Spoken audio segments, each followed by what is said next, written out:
You ask Tiger to solve. This deals with linear equations with one unknown. The final result is n equals 7. Let's solve it step by step. Simplify the expression. Expand the parentheses. Multiply the coefficients. Simplify the arithmetic.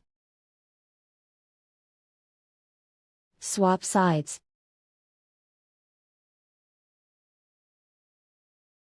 Group all constants on the right side of the equation. Add 15 to both sides. Simplify the arithmetic.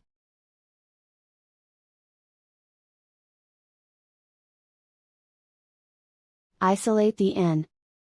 Divide both sides by 24. Simplify the fraction. Find the greatest common factor of the numerator and denominator. Factor out and cancel the greatest common factor. And so the final result is n equals 7.